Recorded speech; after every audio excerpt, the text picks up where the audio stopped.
कैसन रे कैसन ये करत है का बात है? अरे मेरी माई रे ये तो बड़ी मार देले सो। ए मरलो अच्छा सुन ले सकी तो हम बता देते ही। मोरी माई मरल बमार बड़ी सैया रे आजमगढ़ से चला था दबहिया रे।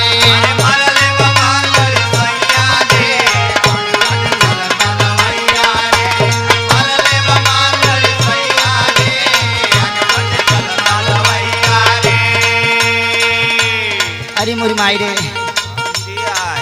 बड़ी मोर करहिया की रात बा हो। अरे तोहर दर्द देख के तो हमार समस्या बढ़ जाता।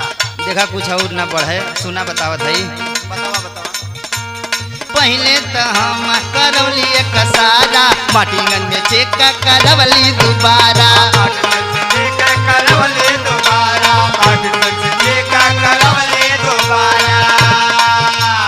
पहले तो हम करवली एक सारा माटीगंज में चेक करवली दोबारा।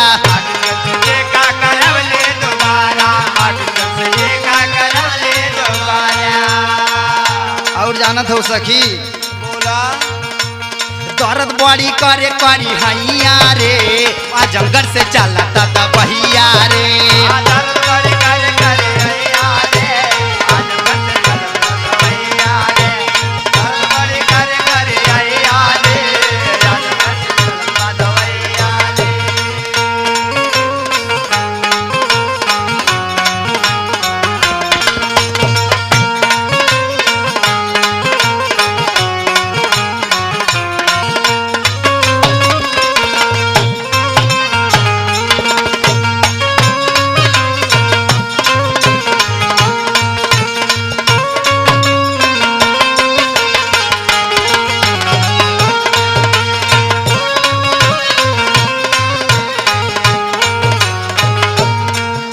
और जाना तू सखी कहाँ कहाँ मरले बा। बोला कहाँ कहाँ।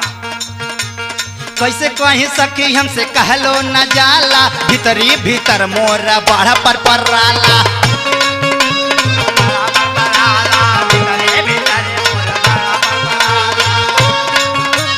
कैसे कहीं सखी हमसे कहलो न जाला भीतरी भीतर मोरा बाढ़ पर पराला।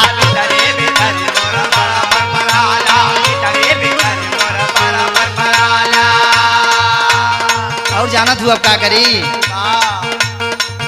मन करे लगवाई अब सुइया रे आजमगढ़ से चला था दबहिया रे।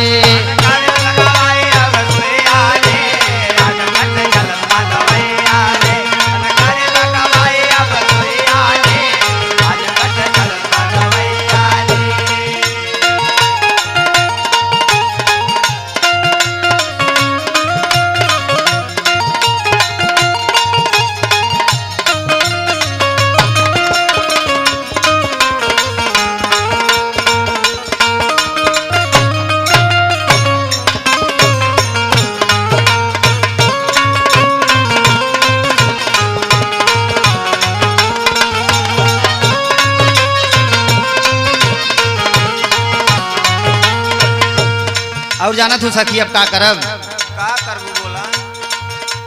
सुन सखी अब हम सैया के बोलाइब उनके बोला के नैहर चली जाइब।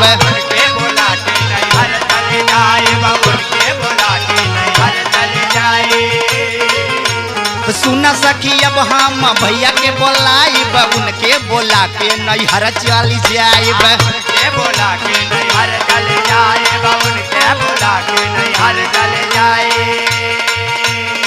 और जाना तू सखी का बा बोला बोला। बीडी बाड़े बहुत कसैया रे आजमगढ़ से चला था दबहिया रे।